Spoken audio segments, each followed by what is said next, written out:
दिल्ली की हर खबर अपने मोबाइल पर पाने के लिए सब्सक्राइब कीजिए दिल्ली दस्तक न्यूज़ चैनल को और हर लेटेस्ट अपडेट के लिए बेल आइकन ज़रूर दबाएं। इसमें आपने जो प्रश्न किया ये आज के सिनेरियो में ये प्रश्न बहुत जायज़ है, लेकिन प्रगतिशील होने का जो सबसे अहम मुद्दा है शायद हमने इस कोरोना काल में ही सीखा है। उसका कारण,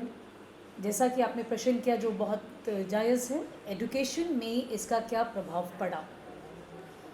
एजुकेशन को लेके शायद माता पिता समाज और जितने भी समाज के गतिशील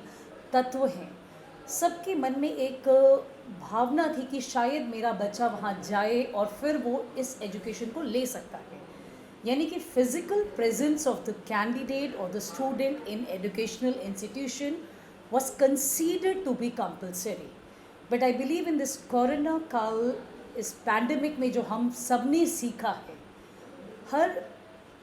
महत्व इस बात का है कि हर बदलाव का एक सकारात्मक पहलू है, एक नकारात्मक। जाहिर है अगर कोरोना काल में हम देखते हैं कि क्या त्रासदी हुई है,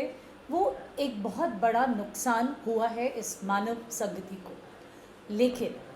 अगर हम इसका एक सकारात्मक पहलू देखें तो एजुकेशन के दायरे में हम सब ने ये सीखा कि आप अपने घर में बैठे हुए अपनी किसी भी दर्जे की एजुकेशन को, चाहे वो 2 साल का बच्चा हो, चाहे 5 साल का, चाहे 30 साल का बच्चा,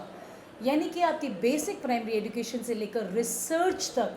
आपने बिना अपना स्थान छोड़े उस एजुकेशन को पाया है, उसको सीखा है, समझा है और अपने आप को साबित भी किया है ऑनलाइन प्लेटफॉर्म्स पे डिफरेंट पैरामीटर्स के सामने आकर, जिसे हम ऑनलाइन टेस्टिंग पैरामीटर्स भी कहते हैं। सो अल्टीमेटली अगर आप हमसे इस बात का एक उत्तर एक निचोड़ की तरह पूछेंगे तो एक समाज सेवी होने के नाते, एक एजुकेशन इंडस्ट्री से जुड़े होने के नाते पिछले 30 सालों से जो हम समझते हैं कि आज बदलाव का एक बहुत बड़ा पहलू सामने है,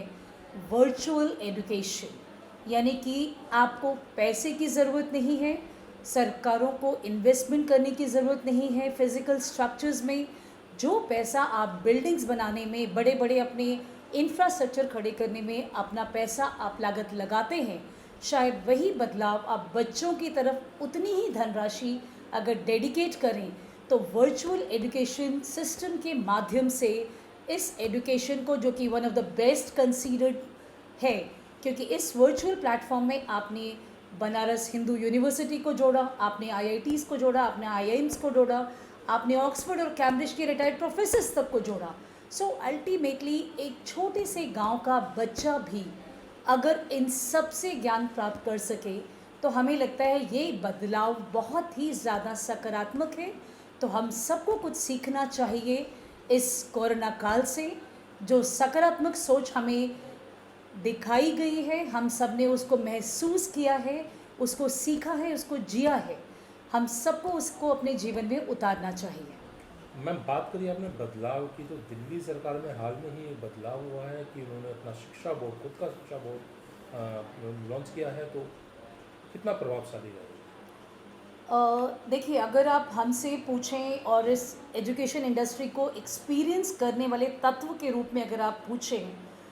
तो जाहिर है कि सरकारों को अपना निर्णय लेने का पूरा अधिकार है। ये एक चयनित सरकार है और अगर कुछ सोचकर दिल्ली सरकार ने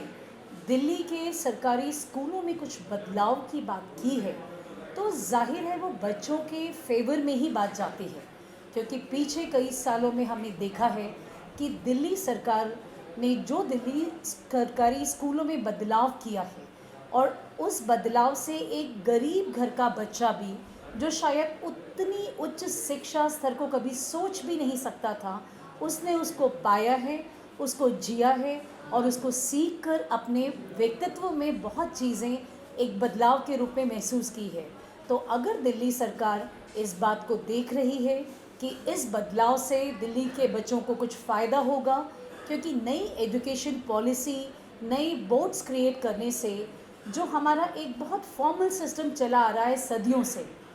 अकबर बाबर हमने भी पढ़ा, हमारे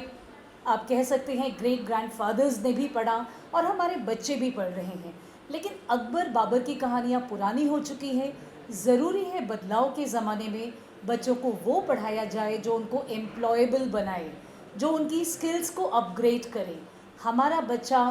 दिन रात यदि हम देखें तो सिर्फ एक तरह से वो जॉब सर्च करता है, और ज़रूरी है कि हम अपने बच्चों को जॉब गिवर्स बनाएं ताकि वो एक सकारात्मक सोच के साथ आगे बढ़ें और उस शक्ति के साथ वो बच्चे इस समाज में बदलाव को लेकर आएँ। तो ये तभी हो पाएगा जब हमारे सिलेबस, हमारा करिकुलम और हमारा पुराना ढांचा एक नए विचार के साथ नए रूप में आगे बच्चों के सामने आएगा और उन्हें एक बेहतर सामाजिक तत्व बनाने में प्रयत्नशील सरकार यदि है तो हमें उस सरकार का साथ देना चाहिए। और कोई भी सोच अगर सकारात्मकता के साथ आगे बढ़ रही है तो हम लोग हमेशा उसके साथ हैं, क्योंकि ये कहीं ना कहीं हमारी युवा पीढ़ी को एक सही दिशा में लेकर जा रही है।